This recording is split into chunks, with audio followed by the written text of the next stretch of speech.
Hello friends. Study with RPG classes में आपका स्वागत है। मैं हूं राजेंद्र प्रसाद गौड़।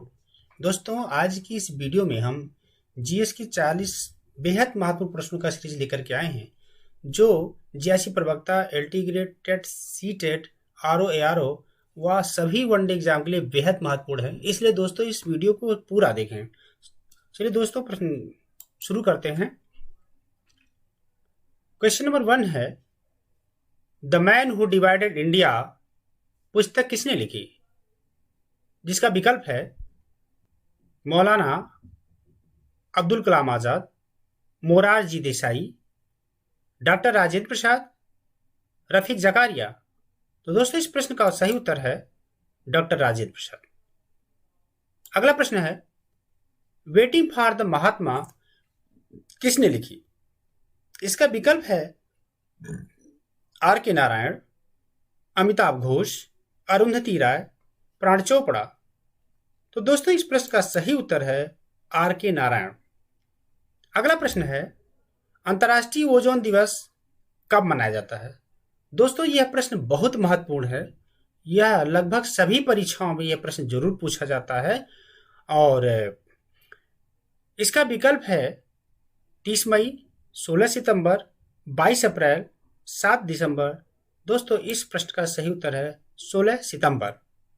क्या है? 16 सितंबर। चलिए दोस्तों अगला प्रश्न है, इंडोनेशिया में उस मंदिर का क्या नाम है जहां रामायण और महाभारत के चित्र बनाए गए हैं? दोस्तों इस प्रश्न का विकल्प है बोरोबुदुर, अंकोर वाट, बृहदीश्वरवाड़ा, कैलाश मंदिर। तो दोस्तों इस प्रश्न का सही उत्तर है बोरोबुदुर। क्या है? बोरोबुदुर। अगला प्रश्न है, मनुष्य का सामान्य रक्तचाप कितना होता है? दोस्तों यह प्रश्न बहुत महत्वपूर्ण है, सभी परीक्षाओं में लगभग पूछ लिए जाते हैं, इसलिए इसको जरूर याद कर लीजिएगा। तो इसका विकल्प है 150/90 mmHg। दूसरा विकल्प है 120/80 mmHg। तीसरा विकल्प है 80/120 mmHg और चौथा विकल्प है 100/50 mmHg। तो दोस्तों इस प्रश्न का सही उत्तर है 120/80 mmHg। चलिए अगला प्रश्न है, निम्नलिखित में कौन विश्व का सबसे बड़ा पुष्प है? दोस्तों इसमें यहाँ पर देख सकते हैं कि टाइपिंग में कुछ मिस्टेक हो, इसलिए सॉरी। तो इस प्रश्न का सही विकल्प है, इसका विकल्प है सूरजमुखी, कमल, रेफ्लेशिया, वोलेफिया। तो दोस्तों इस प्रश्न का सही उत्तर है रेफ्लेशिया। क्या है? रेफ्लेशिया। अगला क्वेश्चन है, किस मुगल सम्राट ने दीवाने वजारत या दीवाने वजारत भी कहीं कहीं मिलता है, तो दीवाने वजारत ये कुल नाम से नए पद का गठन किस मुगल शासक ने किया था? तो इसके लिए विकल्प है अकबर, जहांगीर, औरंगजेब, बाबर। दोस्तों इस प्रश्न का सही उत्तर है अकबर। अगला प्रश्न है, अफीम युद्ध किनके किनके बीच लड़े गए थे? इसका विकल्प है भारत और चीन के बीच, ब्रिटेन और चीन के बीच, ब्रिटेन और जापान के बीच, ब्रिटेन और भारत के बीच। तो दोस्तों इस प्रश्न का सही उत्तर है ब्रिटेन और जापान के बीच। अगला प्रश्न है, निम्नलिखित में किस राज्य व राज्य संघ क्षेत्र में जारवा जनजाति रहती है? दोस्तों लगभग सभी परीक्षाओं में जनजाति से संबंधित एक प्रश्न जरूर पूछे जाते हैं, इसलिए इस पर विशेष रूप से ध्यान दीजिएगा।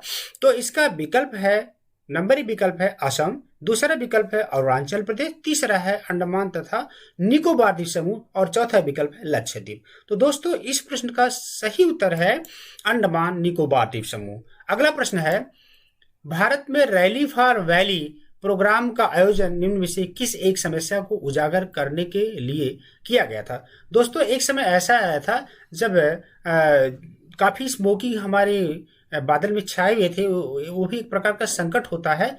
तो इसको ध्यान में रखते हुए एक तरह का अभियान चलाया गया था और उस अभियान का नाम था रैली फॉर वैली। तो यह समस्या कहाँ पर संकट आया हुआ था, इसलिए इसको हमें ध्यान से पढ़ना होगा। तो जैव विविधता, कृषि भूमि की क्षति, विस्थापितों के पुनर्वास की समस्या, पर्यावरण की विकृति। तो दोस्तों इसका सही विकल्प है विस्थापितों के पुनर्वास की समस्या। जब रैली फॉर वैली जैसे समस्याएं हमारे बादल पर मंडराने लगे तो इसके लिए जो अभियान रैली फॉर वैली चलाया गया था, तो उसमें हुआ था सबसे पहले कि विस्थापितों को यहाँ से कहीं से पुनर्वासित किया जाए। तो दोस्तों अगला प्रश्न हमारा है, पेयजल में संख्या आर्सेनिक प्रदूषण सर्वाधिक कहाँ है? तो दोस्तों संख्या, जिसको आर्सेनिक भी अंग्रेजी में कहते हैं, तो ये समस्या आज के हमारे बहुत ही रिसेंट में बहुत ही घातक समस्या है। इसको हम सभी को जानना और समझना बहुत जरूरी है, और परीक्षा के दृष्टि से भी ये जानना बहुत महत्वपूर्ण है, क्योंकि आने सभी परीक्षाओं में पूछ लिए जाते हैं कि आर्सेनिक अर्थात संख्या प्रदूषण सर्वाधिक कहाँ पर पाए जाते हैं, और इसके लिए विकल्प है पश्चिम बंगाल, कोलकाता, कानपुर, मुंबई। तो दोस्तों इस प्रश्न का सही विकल्प होगा पश्चिम बंगाल। क्या है पश्चिम बंगाल? ग्रीष्मकालीन टोक्यो ओलंपिक 2020 में भारत को पहला गोल्ड मेडल किसने दिलाया? तो दोस्तों सबसे पहले तो ये जान लीजिए कि अभी हाल ही में टोक्यो में ओलंपिक 2020 गेम हुए हैं। हालांकि 2021 में हुए हैं, लेकिन यह जो प्रस्तावित था 2020 में था। तो 2021 में हुए हैं, चूंकि कोरोना के संकट को देखते हुए इस गेम को टाल दिया गया था, इसलिए परीक्षा 2021 में हुई है। तो इस प्रश्न के विकल्प हैं मीराबाई चानू, नीरज चोपड़ा, सुशील कुमार, साइना नेहवाल। तो दोस्तों इस प्रश्न का सही विकल्प है नीरज चोपड़ा। दोस्तों अभी जानते हैं कि हमारे देश ने टोक्यो ओलंपिक 2020 में 7 मेडल अर्जित किए हैं, और उसमें जो पहला गोल्ड मेडल मिला हुआ है नीरज चोपड़ा ने भाला फेंक में, जिसको जेवलिन थ्रो भी कहते हैं, इस गेम में उन्होंने भारत को स्वर्ण पदक दिलाया था। दोस्तों अगला प्रश्न है जो कि यह भी ओलंपिक गेम से ही संबंधित है। चूंकि अभी हाल ही में ओलंपिक गेम संपन्न हुए हैं, तो ये लाजमी है कि लगभग सभी परीक्षाओं में, चाहे वनडे एग्जाम हो, चाहे वो लेक्चर प्रवक्ता हो, या कोई भी ऐसे एग्जाम हो, उसमें टोक्यो ओलंपिक गेम्स से संबंधित जरूर प्रश्न पूछे जाएंगे। तो इसलिए इसको देखते हुए हमने प्रश्न को इसमें शामिल किया है। तो प्रश्न है, ग्रीष्मकालीन टोक्यो ओलंपिक 2021 के समापन समारोह में भारतीय ध्वजवाहक कौन था? तो वहां पर 2020 था, यहाँ 2021 है। तो दोस्तों इसमें आप जरा सा कंफ्यूज मत होइएगा, दोनों बात एक ही है। तो इसके विकल्प है एमसी मैरी कॉम, नीरज चोपड़ा, बजरंग पुनिया, मरियप्पन थंगवेलु। तो दोस्तों इस प्रश्न का सही विकल्प है बजरंग पुनिया। अगला प्रश्न हमारा है टोक्यो, देखिए ये भी टोक्यो से ही संबंधित प्रश्न है कि टोक्यो ओलंपिक 2021 का शुभंकर क्या है? इसके लिए जो हमारा विकल्प है वाल्डी, स्मोकी, मिराइतोवा, रेड जगुआर। तो दोस्तों इस प्रश्न का सही उत्तर है मिराइतोवा। क्या है? मिराइतोवा। अगला प्रश्न है, भोपाल में यूनियन कार्बाइड फैक्ट्री से जो गैस रिस गई थी वह कौन सी गैस थी? दोस्तों जहां तक मेरा अनुभव है कि लगभग जितनी सारी परीक्षाएं होती हैं, यह प्रश्न जरूर पूछ लिया जाता है, तो इसलिए इस प्रश्न पर जरूर विशेष रूप से ध्यान दें। बेहद महत्वपूर्ण प्रश्न है सभी प्रकार की परीक्षाओं के लिए। तो इसका विकल्प है chlorine, methane, methyl isocyanate, sulphur dioxide. तो दोस्तों इस प्रश्न का सही विकल्प है मिथाइल आइसोसाइनेट। इसको शॉर्ट में एमआईसी गैस।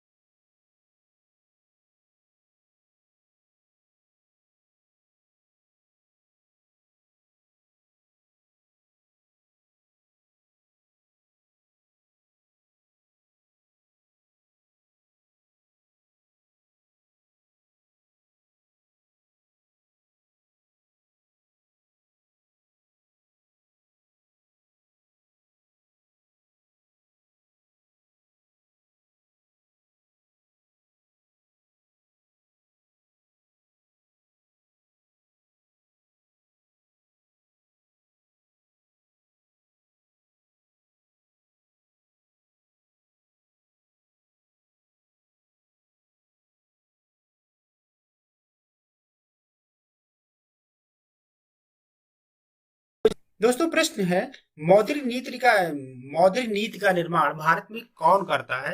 इसके लिए विकल्प है सेबी, आरबीआई, वित्त मंत्रालय, योजना आयोग। तो इसके लिए सही उत्तर होगा आरबीआई। दोस्तों इस प्रश्न का सही उत्तर आरबीआई। चलिए अगले प्रश्न पे चलते हैं। अगला प्रश्न हमारा ये भी अर्थशास्त्र से, इकोनॉमी से संबंधित है, और ये बेहद महत्वपूर्ण प्रश्न है। गिल्ड गिल्ड एज्ड बाजार किससे संबंधित है? गिल्ड एज्ड बाजार किससे संबंधित है? इसके लिए विकल्प है बंदूकों का बाजार, सरकारी प्रतिभूतियों का बाजार, शुद्धता शुद्धता धातुओं का बाजार, सराफा का बाजार। दोस्तों इस प्रश्न का सही उत्तर है सरकारी प्रतिभूतियों का बाजार। दोस्तों हमारे देश में बहुत सारी प्रतिभूतियां ऐसी लॉन्च किए जाते हैं, तो इसलिए भी ध्यान दीजिएगा। अगला प्रश्न है राष्ट्रीय पर्यावरण अभियांत्रिकी, इसको शॉर्ट में नीरी बोलते हैं, नीरी। तो ये भी बेहद महत्वपूर्ण प्रश्न है, क्योंकि पर्यावरण का विषय बेहद महत्वपूर्ण विषय होता है सभी परीक्षाओं के लिए। और ये प्रश्न पूछा अक्सर जाता है कि राष्ट्रीय पर्यावरण अभियांत्रिकी शॉर्ट में इसको नीरी बोलते हैं, या शोध संस्थान कहाँ है? तो दोस्तों इसके लिए विकल्प है भागलपुर में, नागपुर में, हैदराबाद।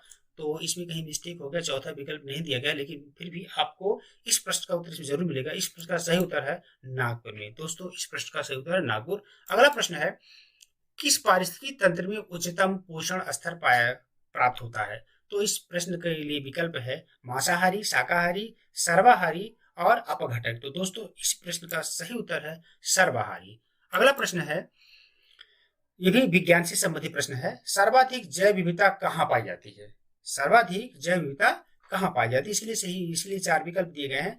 पहला विकल्प है जीव मंडलीय आरक्षित क्षेत्र में, शंकुधारी वनों में, शीतोष्ण कटिबंधीय वनों में, उष्ण कटिबंधीय वर्षा वनों में। तो दोस्तों इस प्रश्न का सही उत्तर होगा उष्ण कटिबंधीय वर्षा वनों में, क्योंकि यहाँ पर तमाम विविध प्रकार के पेड़ पौधे और वनस्पतियां और छोटे बड़े जीव बहुत पाए जाते हैं, इसलिए कहा जाता है सर्वाधिक जैव विविधता के क्षेत्र यहाँ पाए जाते हैं। चलिए दोस्तों अगला प्रश्न है हमारा कि निम्न में से कौन सा एक पारिस्थितिकी तंत्र पृथ्वी के सर्वाधिक क्षेत्र पर फैला हुआ है?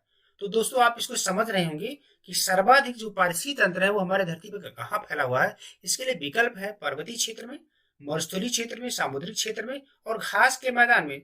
तो दोस्तों इसके लिए सही उत्तर होगा सामुद्रिक क्षेत्रों में सर्वाधिक पारिस्थितिक तंत्र फैले होते हैं। अगला प्रश्न हमारा है हाइड्रोजन विजन 2025 संबंधित है। तो किससे संबंधित है? हाइड्रोजन विजन एक प्रकार के अभियान था, और ये अभियान किससे संबंधित है? इसके लिए 4 विकल्प दिए गए हैं। पहला विकल्प है पेट्रोलियम उत्पाद के भंडारण से, दूसरा है यूरो फर्स्ट और यूरो सेकंड वाहन से, और तीसरा विकल्प है ग्रीन हाउस प्रभाव से, और चौथा विकल्प है उपरोक्त में से कोई नहीं। तो दोस्तों इस प्रश्न का सही उत्तर है पेट्रोलियम उत्पाद के भंडारण से संबंधित है हाइड्रोजन विजन 2025। तो दोस्तों अगला प्रश्न है वर्ल्ड वाइल्ड लाइफ फंड, जिसको शॉर्ट में WWF है, जिसकी स्थापना 1961 में हुई थी, इसका प्रतीक जानवर कौन सा है? तो इसके लिए विकल्प हैं घड़ियाल, जाइंट पांडा, सफेद भालू, हार्नबिल। तो इस प्रश्न का सही विकल्प है जाइंट पांडा। क्या है? Giant panda. तो अगला प्रश्न है लिफ्ट में किसी पिंड का आभासी भार उसके वास्तविक भार से अधिक होता है यदि लिफ्ट, तो यदि लिफ्ट मतलब ये होता है कि यदि लिफ्ट ऊपर जाए या नीचे जाए ऐसा कुछ है, तो इसके लिए विकल्प होगा। इस पर हमें ध्यान देना होगा, क्योंकि ये विज्ञान का प्रश्न है, ये बहुत ही महत्वपूर्ण प्रश्न है, अक्सर प्रश्न पूछे जाते हैं। इसके लिए विकल्प है नियत गति से जब ऊपर लिफ्ट जाती है, या नीचे की ओर त्वरित होती है, ऊपर की ओर त्वरित होती है, नियमित वेग से नीचे जाती है। तो इस प्रश्न का सही उत्तर है ऊपर की ओर त्वरित होती है। ठीक है, यानी कहने का मतलब है अगर हम लिफ्ट में सवार होते हैं तो अचानक, तो उसमें जो हमें आभासी भार महसूस होता है कि जब लिफ्ट ऊपर की तरफ जाती है, तो उसमें लगता है कि आभासी भार उसके वास्तविक भार से कहीं अधिक महसूस होता है। तो दोस्तों अगला प्रश्न है सिंधु नदी का उद्गम कहाँ से होता है? इसके लिए विकल्प हैं हिमालय श्रृंखला से, कैलाश श्रृंखला से, काकोरम श्रृंखला से, हिंदुकुश श्रृंखला से। दोस्तों इस प्रश्न का सही विकल्प है कैलाश श्रृंखला से। ओके, कैलाश श्रृंखला से। अगला प्रश्न है इनमें से कौन मूल अधिकार नहीं है? दोस्तों ये राजनीति पॉलिटिकल साइंस का ये प्रश्न है, जो कि हमने कहा था कि इसमें सभी प्रकार के प्रश्न समाहित हैं, विज्ञान, राजनीति शास्त्र, अर्थशास्त्र, भूगोल। तो इसलिए हमने इस वीडियो में सभी प्रश्नों को समाहित किया हुआ, इसलिए आप पूरा वीडियो को देखिएगा। तो दोस्तों इसके लिए विकल्प है समान कार्य के लिए समान वेतन, शोषण के विरुद्ध अधिकार, कानून के समक्ष समानता, शिक्षा एवं संस्कृति का अधिकार। तो दोस्तों इस प्रश्न का सही उत्तर होगा समान कार्य के लिए समान वेतन। चूंकि ये फंड वो है राज्य के मूल नीति निर्देशक तथ्य से लिए गए हैं, ये हमारा मूल अधिकार नहीं है। तो अगला प्रश्न है पंचायती राज व्यवस्था सर्वप्रथम कहाँ प्रारंभ हुआ? तो इसके लिए विकल्प है उत्तर प्रदेश में, राजस्थान में, मध्य प्रदेश में, कर्नाटक में। तो दोस्तों इस प्रश्न का सही विकल्प है राजस्थान में। तो इसके लिए ये होता है कि अगर आप पर्टिकुलर प्लेस जाना चाहते हैं तो ये नागौर में हुआ था, और अगली बार इसके बाद ही तुरंत मध्य प्रदेश में ये पंचायती राज व्यवस्था लागू हुआ था। तो अगला प्रश्न हमारा है यदि वृत्त की त्रिज्या 200% बढ़ा दिया जाए तो उसका क्षेत्रफल कितना प्रतिशत बढ़ जाएगा? तो दोस्तों ये हमने अंक गणित से प्रश्न को लिया हुआ है, क्योंकि ऐसे प्रश्न कंपटीशन में अक्सर पूछे जाते हैं, इसलिए हमने इसमें गणित के प्रश्न को भी शामिल किया है। और दोस्तों अगर आप इस प्रश्न का उत्तर हल करना चाहें तो इसके लिए एक सूत्र है 2x plus x square upon 100। तो इसको रख करके मान रख करके अगर आप देखेंगे तो इसका जो सही उत्तर आएगा वो 800% आएगा। ठीक है। अगला प्रश्न है प्रजोरिया नामक बीमारी के क्या लक्षण होते हैं? दोस्तों एक ऐसी बीमारी, अक्सर लोगों ने ये पा नाम की पिक्चर देखी होगी जिसमें अमिताभ बच्चन ने ये रोल किया है, और उसमें क्या यही दिखाया गया उनको प्रजोरिया नामक बीमारी से वो ग्रस्त थे। तो प्रजोरिया नामक बीमारी के लक्षण क्या होते हैं, इसमें आपको उत्तर इसमें देने हैं। तो जिसको प्रजोरिया नामक बीमारी हो जाती है उसमें क्या, उसके शरीर में क्या लक्षण दिखते हैं? तो दोस्तों इसके लिए विकल्प है शरीर पर अधिक बाल, दूसरा विकल्प है समानुवर्ती संक्रमण के प्रति कम रोधक क्षमता, तीसरा विकल्प है जरण की अपेक्षा तेज दर, या चौथा विकल्प है अनुवर्तता से पीड़ित। तो दोस्तों इस प्रश्न का सही विकल्प है जरण की अपेक्षा तेज दर। हालांकि दोस्तों इसमें शुद्ध हिंदी लिखी गई है। जरण जैसे जरण का मतलब होता है जैसे जिसको प्रजोरिया नाम बीमारी हो जाती है वो कम उम्र में ही ज्यादा बुजुर्ग दिखने लगता है। जरण का मतलब ये हुआ बुजुर्ग दिखाई पड़ना। तो इस विकल्प का सही उत्तर है जरण की अपेक्षा तेज दर। दोस्तों ऐसे प्रश्न जरूर पूछ लेते कंफ्यूज करने के लिए। जैसे आप देख रहे हैं जरण, तो इस पर विशेष रूप से ध्यान देने की जरूरत है। अगला प्रश्न है विश्व की 50% जनसंख्या किस अक्षांशों के बीच केंद्रित है? दोस्तों ये हमारे भूगोल ज्योग्राफी का प्रश्न है, और हमारे जो विश्व की अधिकांश जनसंख्या किस अक्षांश के में केंद्रित होती है, मतलब ज्यादा पॉपुलेशन कहाँ होती है? इसके लिए विकल्प है 40 डिग्री एन, दूसरा विकल्प है 40 डिग्री एन से 40 डिग्री एन का मतलब हुआ उत्तर, नॉर्थ उत्तर से, यानी 20 डिग्री उत्तर से 40 डिग्री उत्तर के बीच। तीसरा विकल्प होगा 20 डिग्री साउथ, यस माने साउथ माने दक्षिण, दक्षिण से 40 डिग्री दक्षिण के बीच, और चौथा विकल्प इनमें से कोई नहीं। तो दोस्तों इस प्रश्न का सही उत्तर है 20 डिग्री उत्तर से 40 डिग्री उत्तर एन के बीच में विश्व की अधिकांश जनसंख्या यहाँ पर निवास करती है।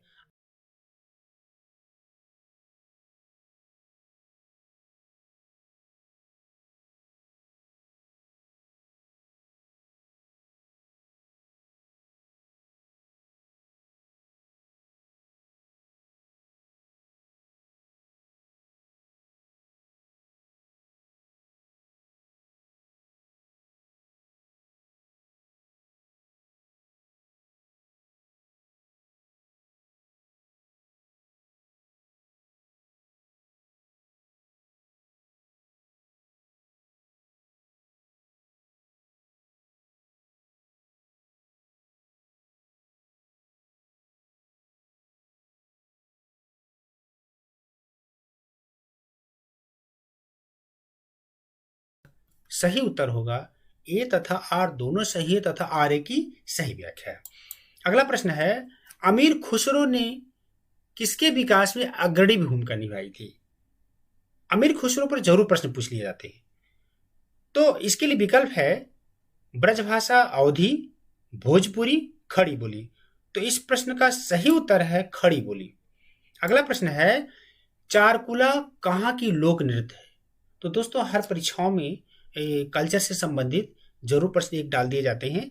तो इसको भी देखते हुए मैंने इस वीडियो में डाला है, चारकुला कहाँ के लोक नृत्य है? इसका विकल्प है बुंदेलखंड का, ब्रजभूमि का, अवध का और पूर्वांचल का। तो दोस्तों इस प्रश्न का सही उत्तर है ब्रजभूमि का। तो अगला प्रश्न है, निम्न में कौन सही नहीं है? इसको जरा ध्यान से पढ़िएगा, कौन संस्था कहां पर नहीं है?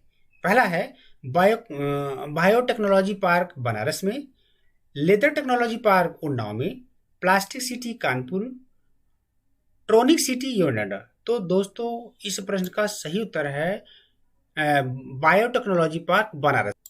दोस्तों प्रश्न है, निम्नलिखित में से किसने अहमदाबाद टेक्सटाइल लेबर एसोसिएशन की स्थापना की? दोस्तों अक्सर ये एसोसिएशन से संबंधित जरूर एक प्रश्न सभी प्रतियोगी परीक्षाओं में पूछ लिए जाते हैं। इसको भी ध्यान में रखते हुए हमने इस वीडियो में ऐसे प्रश्न को रखा है। तो ये बड़ा ही महत्वपूर्ण प्रश्न है, जरा देखिएगा, कहीं न कहीं ये प्रश्न कहीं आप कंफ्यूज कर सकता है, इसलिए इस पर विशेष रूप से ध्यान दीजिएगा। कह रहा है, प्रश्न है कि निम्नलिखित में से किसने अहमदाबाद टेक्सटाइल लेबर एसोसिएशन की स्थापना की? ये बिल्कुल नया प्रश्न है। इसके लिए विकल्प है महात्मा गांधी, बीबी वाड़िया, सरदार वल्लभ भाई पटेल, इनमें से कोई नहीं। तो दोस्तों इस प्रश्न का सही उत्तर है महात्मा गांधी। क्या है? महात्मा गांधी। अगला प्रश्न है, ये भी देखिएगा कथन से ही संबंधित है। शहर ए, इसमें यार कुछ सुनो, इसमें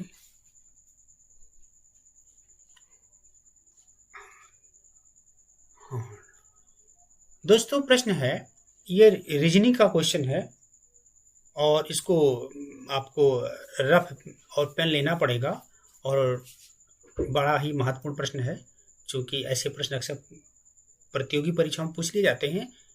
प्रश्न है, शहर ए शहर बी से पूर्व की ओर है तथा शहर सी उत्तर की ओर है। शहर सी शहर बी से किस दिशा में है? इसके लिए विकल्प है उत्तर पूर्व, उत्तर पश्चिम, दक्षिण पूर्व, दक्षिण पश्चिम। दोस्तों इस प्रश्न का सही उत्तर है दक्षिण पूर्व। आपको इसको रफ पेन पे इसको प्रैक्टिस करनी होगी और इसका उत्तर सही निकलेगा दक्षिण पूर्व। दोस्तों अगला प्रश्न है, ये महात्मा गांधी से संबंधित है।